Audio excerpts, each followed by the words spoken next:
Okay, अभी जो हम सवाल करेंगे कॉम्प्लेक्स नंबर का ही करेंगे। और एक सेकेंड, हाँ हाँ, तो प्रॉब्लम जो होगी अभी वो बेस्ड होगी conjugate, modulus and argument of a complex number. Okay, तो मैं यहाँ लिख देता हूँ प्रॉब्लम्स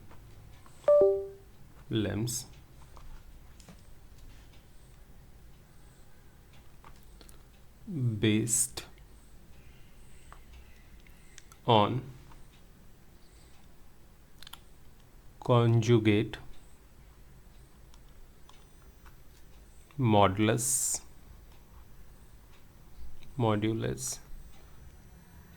and argument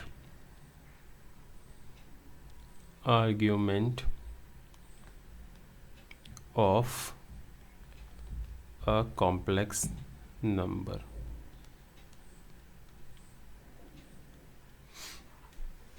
तो समझ लेते हैं, समझने के बाद हम इसको आराम से सॉल्व करेंगे।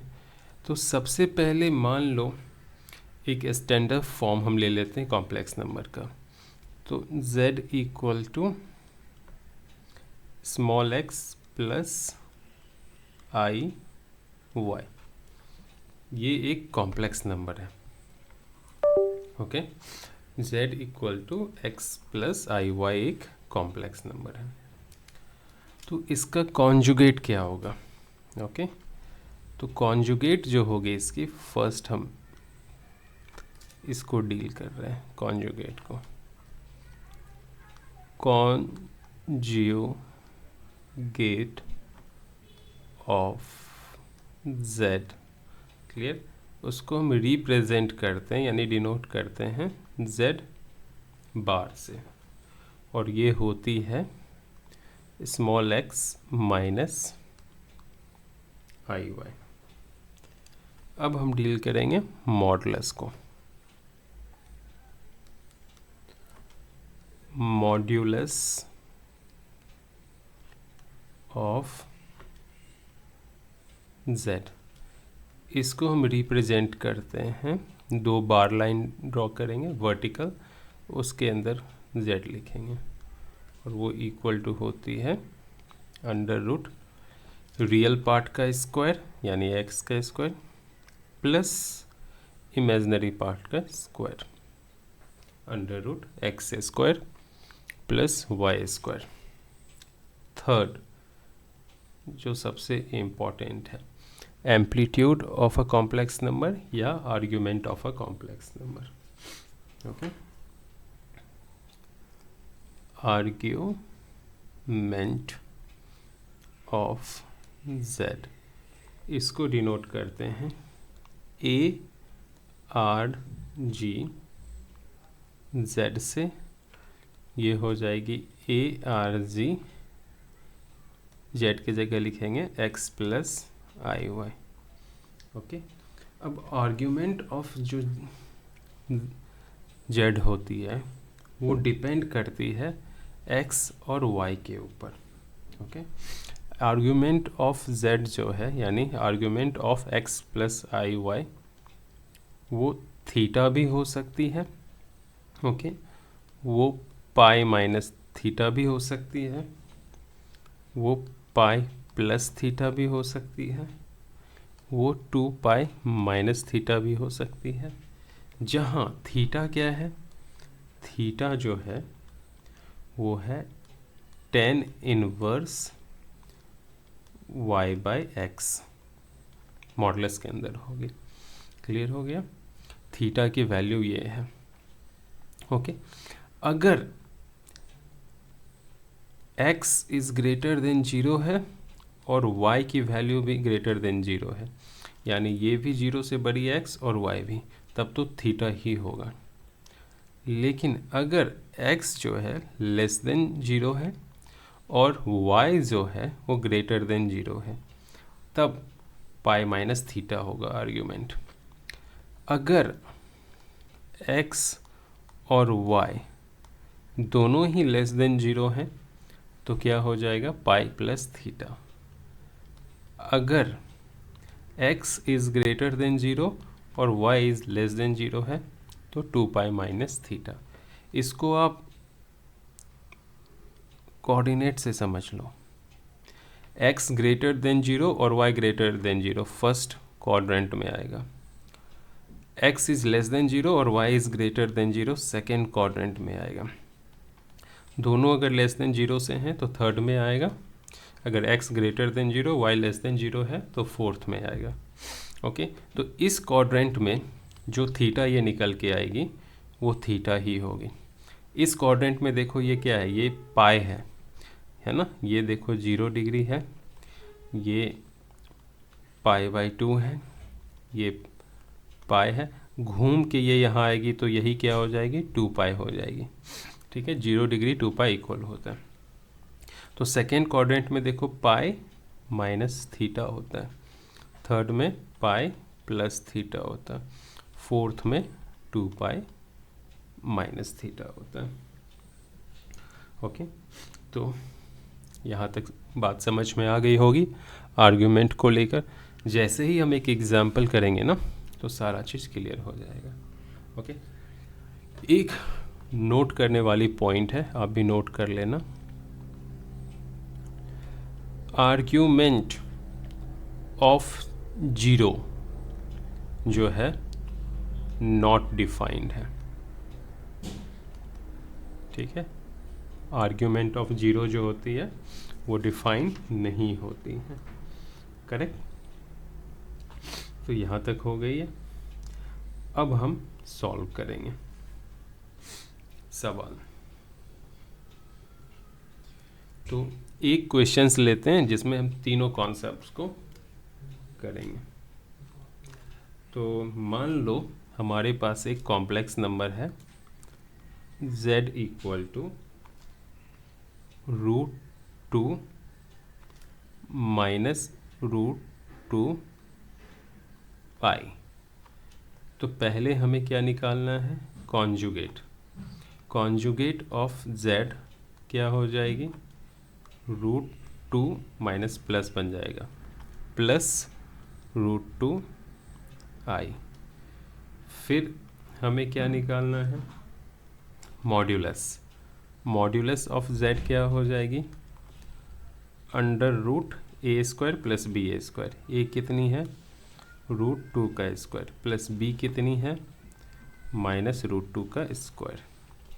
इसको सॉल्व करेंगे, √2 का स्क्वायर क्या हो जाएगा 2 प्लस माइनस √2 का स्क्वायर भी क्या हो जाएगा 2 ही होगा, क्योंकि माइनस का स्क्वायर प्लस हो जाता है और √2 का स्क्वायर 2। तो ये आ गई 4। ओके, तो ये इसकी रूट की वैल्यू क्या हो जाएगी 2। तो ये हो गया हमारा modulus of complex number z। Okay, third जो सवाल है इसी में करने को, वो है हमें आर्ग्यूमेंट ऑफ z निकालनी है, argument of z। Okay, argument of z निकालने से पहले हम थीटा की वैल्यू निकालेंगे। थीटा क्या होता है, थीटा होता है tan inverse modulus of y by x। Okay, तो देखो यहाँ लिखेंगे tan इनवर्स, यहाँ -2 है y की वैल्यू कितनी है -2, लेकिन ये क्या है मॉडुलस में है, तो अगर मैं y की जगह -√2 लिखूँगा और x की जगह √2 तो क्या हो गया tan इनवर्स -1। मॉडुलस में क्या होती है, चाहे पॉजिटिव हो या नेगेटिव वैल्यू पॉजिटिव ही होती है, तो ये हो गई बेसिकली tan इनवर्स 1। और tan इनवर्स 1 क्या होता है π/4। क्यों, क्योंकि tan π/4 इक्वल टू 1 होता है। तो थीटा की वैल्यू क्या हो जाएगी π/4। ओके, यहाँ तक क्लियर है। तो थीटा हमें आ गई π/4। अब हम क्वाड्रेंट को सर्च करेंगे। देखो हमारा y क्या है, नेगेटिव है यानी 0 से छोटा है, ओके। और x जो है वो है पॉजिटिव यानी 0 से बड़ा है। y देखो हमारा नेगेटिव है, क्लियर, y इधर होगा और x है पॉजिटिव, तो x ग्रेटर देन 0 और y लेस देन 0, ये होता है फोर्थ क्वाड्रेंट। और फोर्थ क्वाड्रेंट के लिए हमें आर्गुमेंट पता है, तो आर्गुमेंट ऑफ z क्या हो जाएगा, 2 पाई माइनस थीटा। तो यहाँ 2 पाई और माइनस पाई बाय 4, तो ये हो गया 7 पाई बाय 4। तो आर्ग्यूमेंट क्या निकल कर आई है, 7 पाई बाय 4, ओके। एक और चीज़ अंडरस्टैंड कर लो, पूछ सकते हैं principal value of argument, principal value of argument z। जो प्रिंसिपल वैल्यू होती है, ओके, वो डिपेंड करती है आर्ग्यूमेंट z के ऊपर। हमारा जो आर्ग्यूमेंट z है वो क्या है, पाई से बड़ा है, ओके, और 2 पाई से छोटा है। मैं फिर से बता दूं, हमारा जो आर्ग्यूमेंट है वो पाई से बड़ा है और 2 पाई से छोटा है, तो इसलिए प्रिंसिपल वैल्यू ऑफ आर्ग्यूमेंट जो होगी वो हो जाएगी 2 पाई माइनस थीटा यानी -7 पाई बाय 4 जो हमारा आर्ग्यूमेंट आया। तो ये हो जाएगा 8 pi minus pi by 4, clear. उल्टा है, सॉरी, एक सेकेंड, हाँ ये गड़बड़ हो, ये हो जाएगी माइनस पाई बाय 4 हो जाएगी, क्योंकि आर्ग्यूमेंट से हम 2 पाई को सब्ट्रैक्ट करेंगे। 8 माइनस पाई बाय 4। मैं फिर से बता देता हूँ प्रिंसिपल वैल्यू क्या होगा। चलो नई पेज में ही डिस्कस कर लेते हैं। देखो, अगर आर्ग्यूमेंट हमें थीटा मिला, क्लियर, और इस थीटा की वैल्यू पाई से छोटी हो और 0 से बड़ी हो, क्लियर हो, तो हमारा principal value of argument z जो होगी वो हो जाएगी थीटा, क्लियर। जो आर्ग्यूमेंट है वही हो जाएगी प्रिंसिपल वैल्यू ऑफ आर्ग्यूमेंट जब आपका आर्ग्यूमेंट लाई करता है 0 से पाई के बीच में, क्लियर। लेकिन अगर आपका आर्ग्यूमेंट जो है, ठीक है, वो जो है वो लेस देन हो और इक्वल हो 2 पाई से, या समझो 2 पाई से लेस देन हो, सिर्फ इतना ही, और पाई से ग्रेटर देन हो, क्योंकि ये वाली सिंबल हमने यहाँ यूज कर ली है, तो उस केस में जो प्रिंसिपल वैल्यू होगी, प्रिंसिपल वैल्यू ऑफ आर्ग्यूमेंट, वो हो जाएगी, आर्ग्यूमेंट जो आई है वो -2 पाई, क्लियर। अगर आपका आर्ग्यूमेंट, ये सब लिखते जाना कंडीशंस, ठीक है, मैं तो कहीं कहीं लिख रहा हूँ, आप लिखते जाना, इक्वल टू आर्ग्यूमेंट z। अगर आपका आर्ग्यूमेंट जो है वो लेस देन इक्वल टू हो माइनस पाई के और ग्रेटर देन इक्वल टू हो -2 पाई के बीच में, तो उस केस में जो प्रिंसिपल वैल्यू होगी, प्रिंसिपल वैल्यू ऑफ आर्ग्यूमेंट, वो हो जाएगी आर्ग्यूमेंट z प्लस 2 पाई, ओके। तो प्रिंसिपल वैल्यू पूछ दे तो आप निकाल सकते हो आर्ग्यूमेंट का यूज करके। तो मैं चलता हूँ आगे, कुछ सवाल करता हूँ, समझ में आ जाएगा।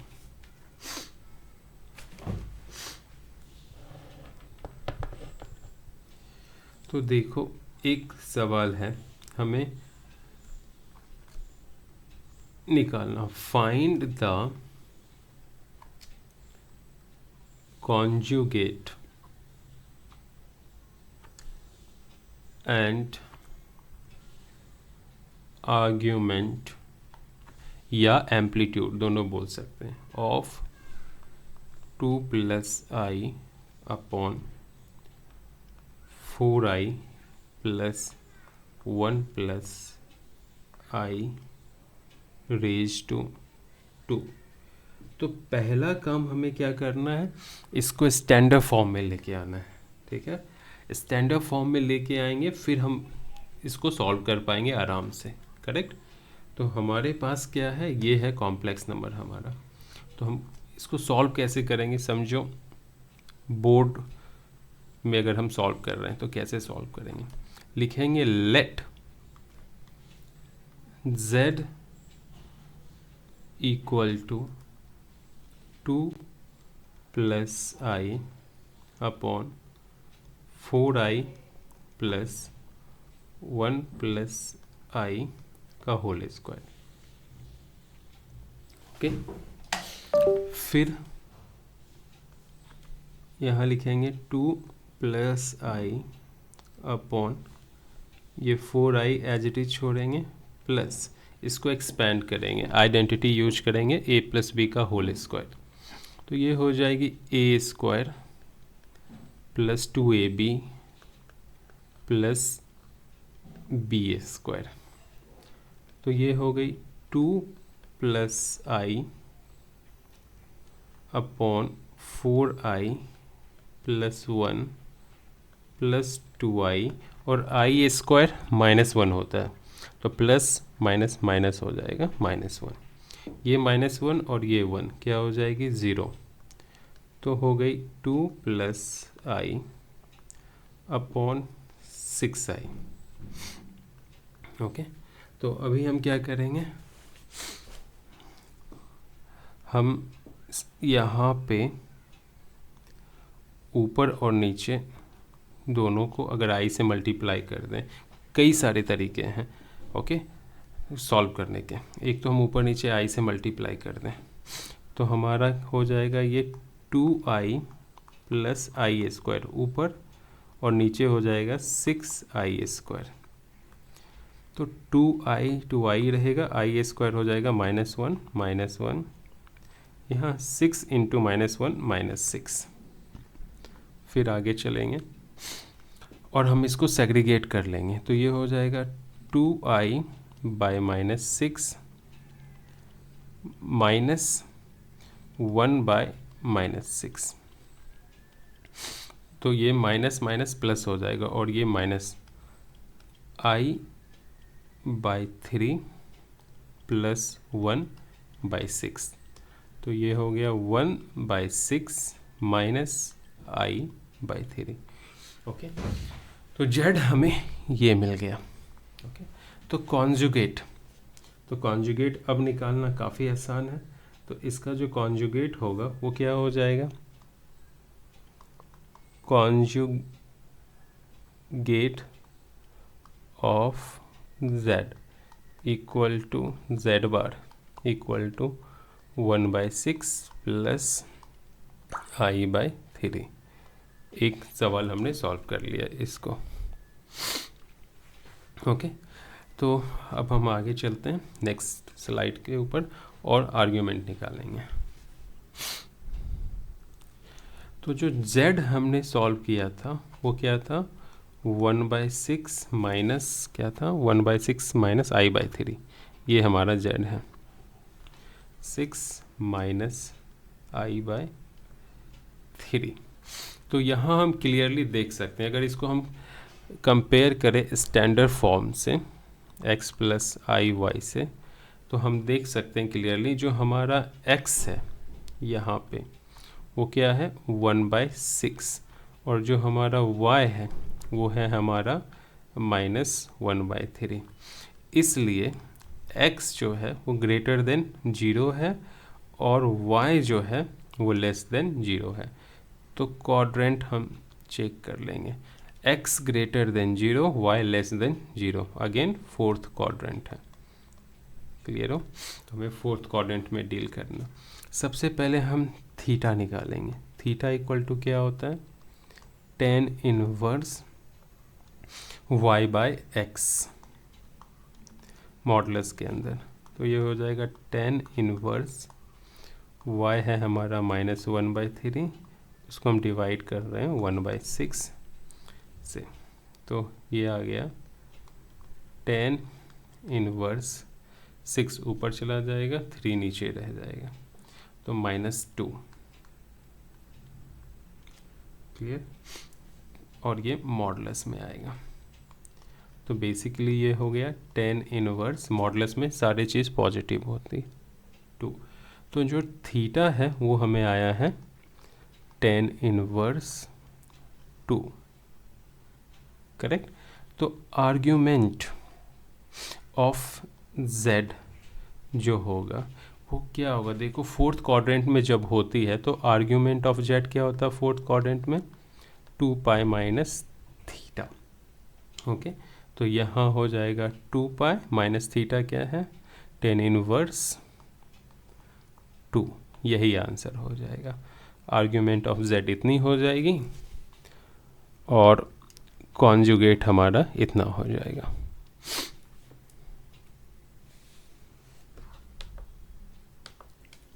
ओके, अब इस सवाल को करेंगे, उसके बाद ये टॉपिक क्लोज करेंगे। तो मॉडुलस और आर्ग्यूमेंट फाइंड आउट करनी है। ओके, तो कैसे सॉल्व करेंगे? पहले लिखेंगे let z equal to 1 plus 2i upon 1 minus 3i। अब हम इसको स्टैंडर्ड फॉर्म में लेके आएंगे, तो उसके लिए हमें क्या करना पड़ेगा?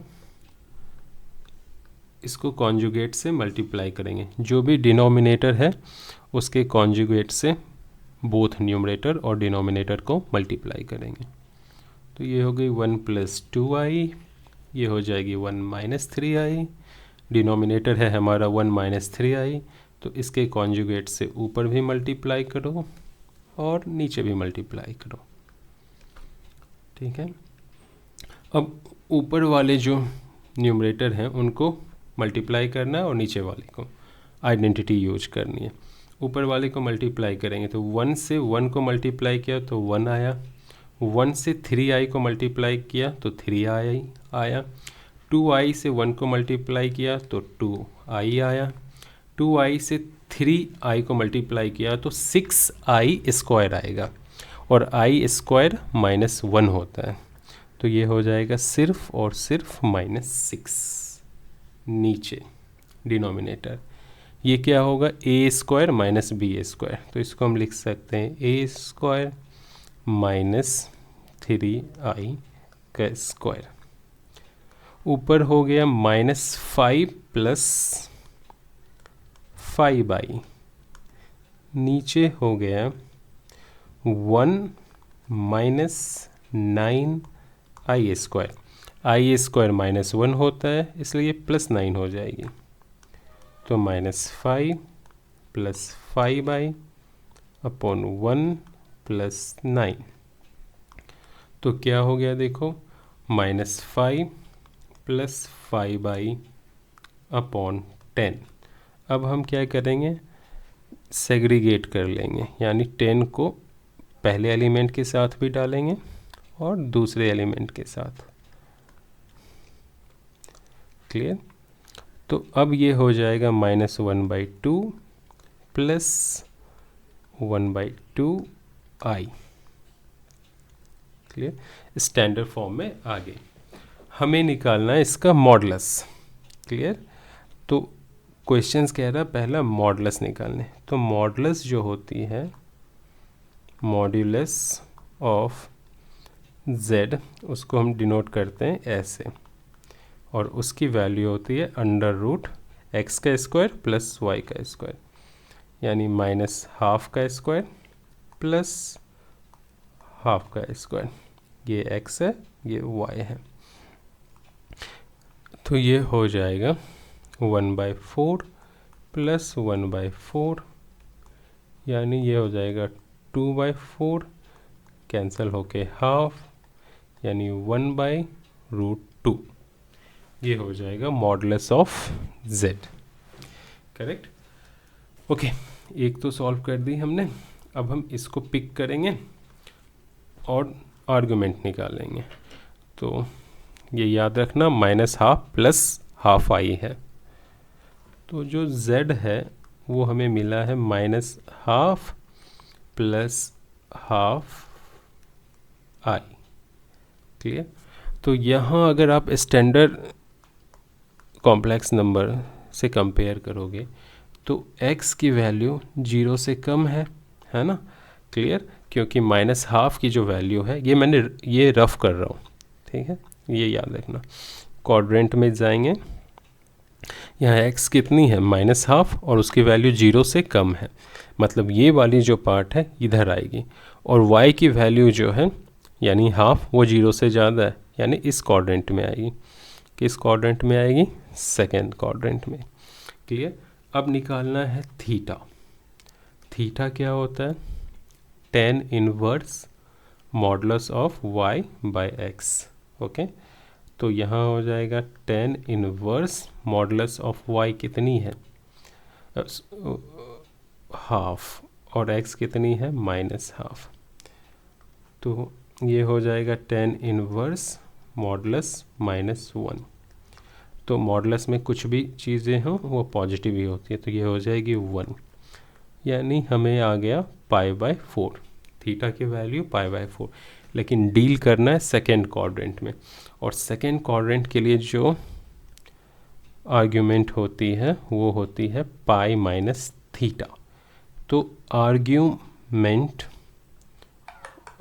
ऑफ z या amplitude of z equal to ARG/z equal to π - theta, यानी π/4।